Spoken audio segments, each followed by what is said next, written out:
Alright, folks, and welcome back to the channel. It's time to look ahead to that game tomorrow at Celtic Park as Celtic return to action as we face Newcastle United in a pre-season friendly, which is not included on the season ticket. But anyway, we're also going to be talking about all the other news that's happened over the last month, since we last spoke, because we've not spoken in a while in terms of transfer news and all the other goings on. To go over everything, I'm joined by Alistair. How you doing, Alistair? Good, thanks, mate, yourself. Aye, good. Obviously, we've not spoke for a few weeks, obviously on camera, but obviously what's going on at Celtic. Also, there's been a bit of frustration due to the time everything seems to be taking when it comes to um specific transfers and just try to get players in the door. Obviously ahead of the new season that starts I think like 2 weeks, 3 weeks, 2 weeks. 2 weeks and Sunday. Aye, so and there's obviously still a lot of holes that need to be filled, especially when one of your star players is obviously left as well. What have you thought about it, Alistair? Your calm thoughts, no your wet in the bed thoughts, but yeah. Well, if you know me, Josh, and anybody that knows me, I normally don't wet the bed when it comes to Celtic. And I don't know why we're surprised, quite frankly, because we do this dance every year. But I tell you what worries me. Nicholas Kuhn's been at the building for 10 days now. We clearly don't have a winger lined up. Like we never had a striker lined up for when Kyogo left. It's just the same old, we'll kick the can down the road, we'll wait till the last couple of weeks of window and hope something falls in my lap. That's what Celtic's recruitment strategy is. Aye. Obviously we have brought players in the door. Kieran Tierney obviously was in from January. We've also brought in Benjamin Nygren from Rosserland. Brought in obviously the Jude Jappa. Well, obviously Yamada's not in the door at the moment, but will be in the door probably any day now. And then Mura's come in, and so Yamada's set to come in. Obviously we've been linked with about 100 players, as it usually is. Most of them, to be Signings honest, are better. utter rubbish, to be honest. But if I was to ask you now, Alistair, now you've watched a few of the pre-season games. You've watched the Sporting Lisbon game all night, where you probably get a better grasp of what's needed done. Really, what would you like to see by the end of the deadline in September, at the start of September? Um, right, right. Oh, here's my Realistically, here's my Santa Claus Celtic wish list that I want. Backup left back. These are musts, by the way, in my opinion. Backup left back. Left sided centre half. Two wingers. And possibly a number one striker. That's my yeah, wish. I'd go Will with I the get same all there. five? I doubt it. I think But I would even say if we get it, I think we need all five. bare Um, minimum. Bare because minimum. we'll go through the positions. You'll see the backup anyway for Kieran Tierney. Not No matter Jeffrey people, Sloop, by the way. not exactly. We need somebody who's going to. Because you want somebody that's got to come in and fight for the position as well. You don't want just somebody sitting there going, "Oh well, Kieran Tierney's playing, so I'm not going to bother you." I don't want. This is going to sound really stupid, but I don't want to see Kieran Tierney in the side every week. I want somebody pushing him as well, because it's just healthy for players to be pushed. Yeah, That's yeah. we talked about Greg Taylor. I've been all getting pushed at times because he knew he was starting no matter how bad he played. Um, so it's always good, I think, to get a backup. I think that's good. Left centre halves. It's more than a must for me. Look at our centre half options, and Lagerbielke is away to Braga, like, for over Yeah, £2 million. £50 million release clause, by the way. Sake. Watch him go out there and fucking be linked with Barcelona in 2 Yeah, years. yeah, Sake, no real probably, luck. probably. The Rockies obviously went to Hanover on loan, so they took away. Stephen Welsh is useless. I mean, Mm, just yeah. for his own sake, just move Sorry him if on you're from somewhere. Port West, but he's just I don't care. He's not good enough. You know, Dave Murray showed a bit of promise during pre-season, but if he's another yeah, one that centre half, and I'm not having a go at Dave Murray here, but I don't know if he's number one quality for starting centre half. for that season, yeah, I'm with you. Aye, Liam Scales. You know my opinion on Liam Scales, Mm. so I'm not going to get it. I don't think he's good God enough play the best. personally. God Squad play the player. best. He's the centre half first than Anthony Alston, to be honest. If I'm being honest with you, but the difference is Liam Scales is starting. Um, Trusty's still wheeze doubts. So realistic, you're sitting there with one decent centre, one probably good centre half that you could go. As soon as Cameron Carter Vickers is in the squad, right, we're fine. I don't get that with the other. So if like Trusty's in the team, I'm like, oh well. What we saw last season, he struggled against Dundee, he struggled against, physical centre halves. I think there's a player in there. I don't doubt that. I think he's a decent player, but we should be looking more than decent for me if Celtic want to move on in Europe and do. Trusty, trust. Remember when we had Morris Jens? Trusty's Aye, Morris Jens. And we didn't aye, buy Morris Jens back in the day. aye. Um, And I, he's I not just playing look in at the it and go, I Prem. think he's a good centre half. But I just look at it and go, he's good, he's decent, but Celtic should, for their level, could be looking at probably a bit better personally. But I just think a less centre half is needed. You know, just again for the competition. So Trusty's got a bit of fight on his hands, or Scales has got a bit of fight in his hands. Because I'm sorry, the centre halves on that left hand side get it too easy. Because they know they'll be playing either one of Trusty or Scales will be playing. Because there's nobody else there really that can push them. Let's be honest, Josh. Let's call this centre half debacle. And some of my known supporters will go to this. We've never replaced Cal Starfelt since he left. Just that I would say that. Sound familiar? Aye. Aye. I know it's going to turn out. We always say we'll never replace Wanyama. It's going to turn out we'll never replace Starfield soon enough.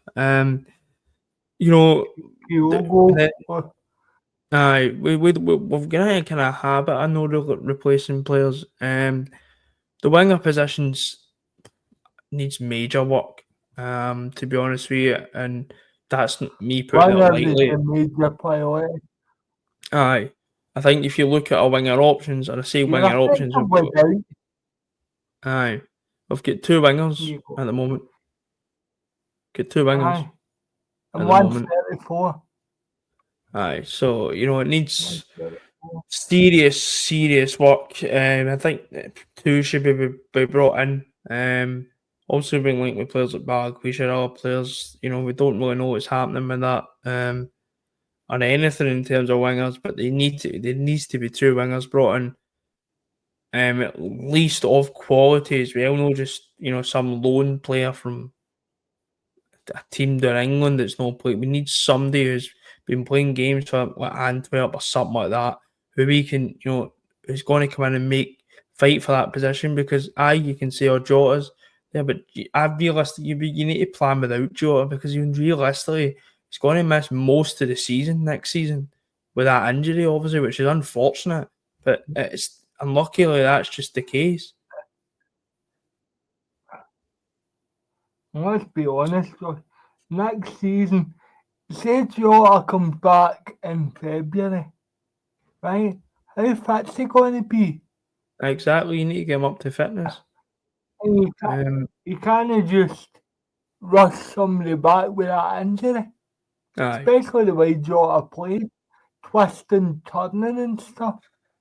So you're talking about, I know it sounds daft, to say the following season before you get Jota back. I think That's in terms of probably the, what you're looking at. I think in terms you need to be careful because you're dealing with Jota who's not played an awful lot of football since he left Celtic the first time. You know, we were looking forward to him getting this pre-season under his belt. You know, and obviously that's been taken away from him. So then you're looking and going, all right, we'll get a pre-season next season. It's a really it's an unfortunate time. I do really feel bad for him, but it's a club, and it might sound really harsh. Celtic need to go at right. Jota's probably not going to be maybe starting games to mid-February, middle of March. So we need to look at and go. Even when Jota's in the squad, I still look at. Because you look at players that could be on the off. You know, Palmer's going out on loan. He was never good enough anyway. Telly probably is going to leave. He was never good enough anyway. Yang probably wants to leave. You know, so you're looking even when Jota's back, with a winger of Maeda, Forrest, and Jota. And one's got an ACL injury. Aye, there's two wingers as a must. Alistair, in terms of the striker position, obviously that's been the main one this kind of summer. With players, you know, obviously we've brought in Callum Osman. You know, Yamada's going to be coming in. We've also got Johnny Kenny, Adam Ida there. Brendan Rodgers also saying all night after the Sporting Lisbon game that he wants to bring another striker in. So that means we could potentially be ending up with 5 strikers. I don't. That's the one thing I've got a bit of concern. I don't know what they're doing. I'll be honest with you, Josh. I think one's getting loaned out, one's getting sold, and if Rodgers wants another striker in, that's what you're going to have to do. One's getting sold, one's getting loaned. I think you need a striker of quality that's going to. I talked to her about depth in the left back and the centre half positions. It's the same up front. You're going to need a striker of real quality that's going to come in and push Adam either, and likewise. So both of them are pushing each other. Now, I don't. No offense to Callum Osman and Yamada. I don't know about Yamada as much. I don't see it. Them pushing Adam either to where Adam either needs to be, or just. So I would really want to see us go out there and try and get another, striker with stature I behind them. will say this, Josh. Yamada Celtic must be pretty damn sure they want Yamada because as a club they must be because it kind of needs to work because see if it doesn't we're in trouble because you've got Osmond Kenny haven't got a great deal of experience so you And that's can't what I think rely is. on them. That's why I think it's important that Celtic bring in somebody who is get a bit like who has been playing like for instance like straight like from Slovan Bratislava, somebody who's been scoring goals in the country they're playing in, somebody like that, so because it is very risky and Celtic could be completely sure. And I want to talk about obviously in a minute about how these signings like Inamura and Yamada have been received by the support.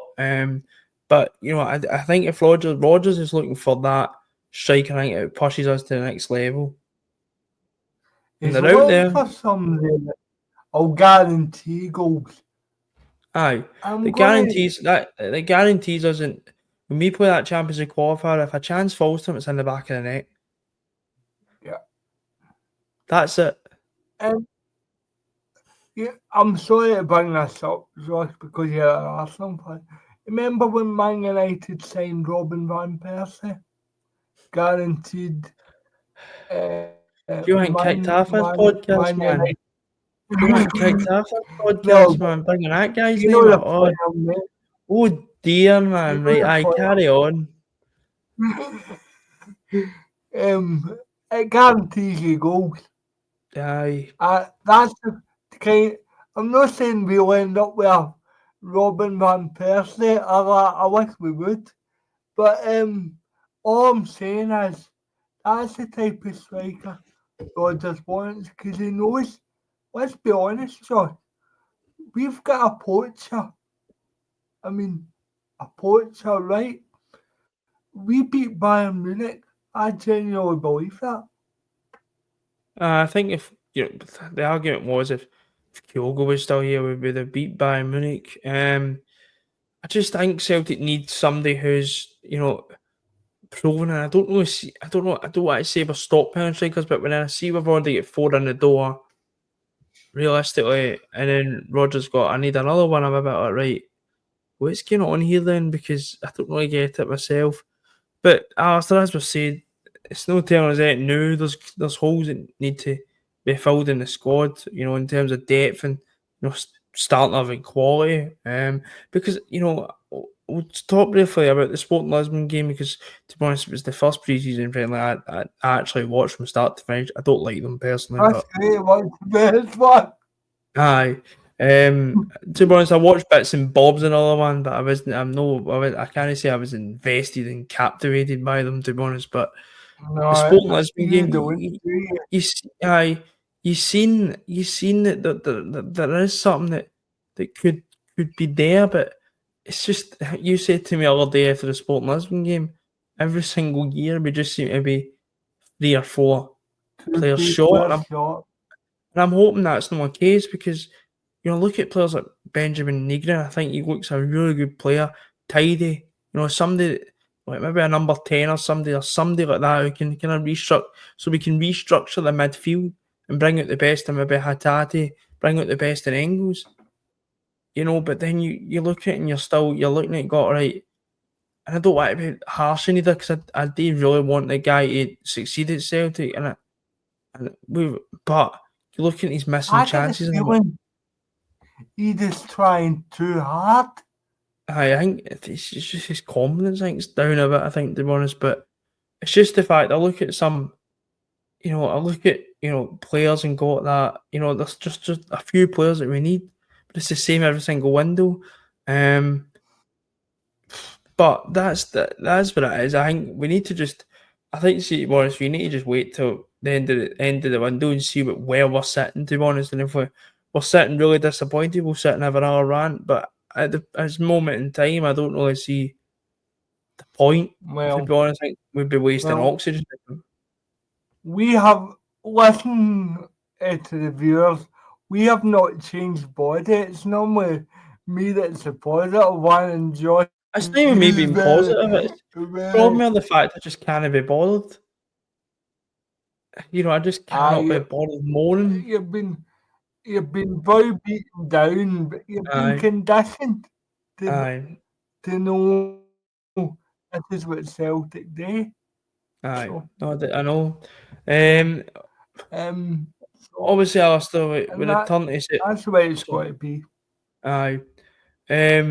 Obviously, Alistair, we return to Celtic Park tomorrow against Newcastle.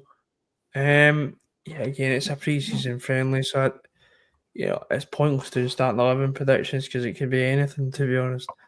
Um, So I you hope just it's want, the strongest because you just if want to it's see, more by we're getting thumped. you just want to see, a good run at a game like similar to Sporting Lisbon, playing some decent stuff, obviously, and hopefully, try and get a result. As I said, I think it's just looking forward to the actual season starting beginning, but I mean, it should be decent enough. I'm not going. I'm not paying £25 to go and Mm, watch pre-season friendly, um, mm. but I wish I wasn't. I'm daft. They've got me so. I So also a I'll get dafty man. none there today. I'll get Fair enough. none there today. But if But no, I mean, it should be decent enough. Hopefully, it's a decent team they put out, and I imagine Newcastle put a decent enough team out. I just hope for all well, your they sake were that my Isak future isn't. today, so Uh, I say don't know maybe they're whether all half why. drunk, so we can turn up at Celtic Park half drunk, and then we get a result. Um, Mm. but no, I mean, the next 2 weeks are going to be really interesting because we need to get players in the door. Ideally before that Champions League Just, qualifier kicks off. just because, Josh, Taylor couldn't. I'm going to include Kyogo. Um, Taylor couldn't Kyogo. You've not replaced any of them, really. Aye, no, we have to. You might have done in terms of bodies, but it doesn't look as if Well, we've not done it. Fucking, we didn't obviously replace. We the didn't even man replace the our body with man Kyogo. So we've so not replaced Kyogo in any way, shape, or form. and So we've had two windows. Well, a exactly. window and a So half. I don't. I think if we don't get a striker of substance, then I'd be a bit cheesed off because two windows to replace arguably our best striker over the last 5 years. Well, That's not and that's not me even exaggerating. You know what? well, there's no argument. I mean, put it this way, um, almost 4 years. It would be remiss of us, Josh, not to mention this. Almost 4 years to the day where Eddie Howe finally walks up Celtic Park, and that'll be interesting. Hope his coaching There are stuff. raptures applause, I'd imagine. No, Um, well, remember it was the coaching staff apparently. Didn't nice. want to come, so obviously they'll find their way up the Celtic way tomorrow. I will we'll Yeah. eventually get to see them at the Celtic way. But I think we'll wrap it up there. We'll be back probably tomorrow with the first post match reaction of the season And to I'll talk be about. doing it all. Aye. Probably no. I will watch it. I will watch it on the TV. But to hopefully talk about a decent result and a friendly. I know a absolute bore fest that Alistair is wasted 25 quid on. For Alistair's sake, hopefully not. But until That's then, what I get for me mentioning Robin Van Persie, folks. see, I got you back there. There you go. But until then, we'll speak to you later. And hail, hail. Hail, hail, hail, hail.